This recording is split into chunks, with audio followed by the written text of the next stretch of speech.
Здравей, Васи! Здрасти, Гери! Знаеш, че представяме екипа на Crazy Kids и днес имам удоволствието да ти задам няколко въпроса. Твоя старт в фирмата е бил в един от магазините и след това си дошла тук в офиса. Може ли да ми разкажеш малко повече за това и колко време всъщност ти си част от нашия екип? Ами вече повече от година, кажи речи съм в Crazy Kids. Да, наистина, първо започнах в магазина. Беше доста добре за мен там. Общувах с клиентите много, с дечицата и е много хубаво да работиш с деца като цяло. Ти реално отговори на следващия ми въпрос, в коя от двете роли се чувстваш по-комфортно и дали ти липсва реалния контакт с клиенти.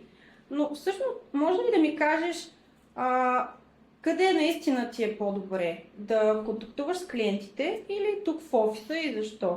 Значи тук в офиса определено доста повече ми харесва. Чувствам се повече в свои води, така да го кажем. Колегите си харесват тук. Нали, не че и в магазина там също колегите бяха доста на ниво, но тук определено се чувствам по-добре. Знам, че в началото екипа е бил друг и днес нещата са различни, работиш с цяло нови хора. Това промени ли те и беше ли някакво предизвикателство за теб?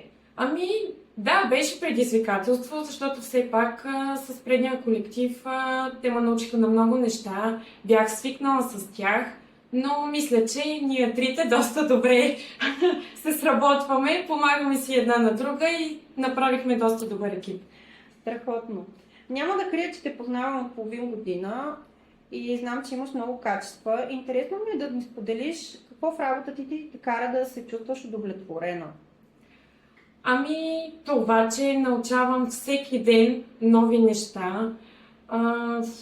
Създаването на новия сезон, това е голямо предизвикателство, особено на Майорал.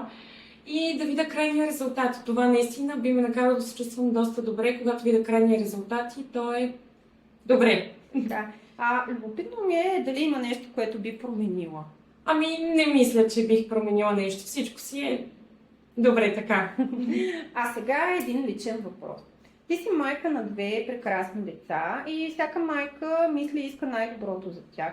Кое е най-ценното, на което искаш да ги научиш?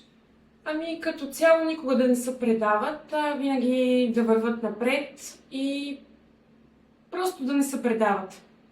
Добре, а ако ти можеш да си дете за един ден, какво ще направиш? Със сигурност бих прекарала повече време с баща си. Благодаря, Васи, че ни сподели всичко това. Вярвам, че ще продължим като един страхотен екип и занапред. И до скоро! И аз ти благодаря, Гери, до скоро!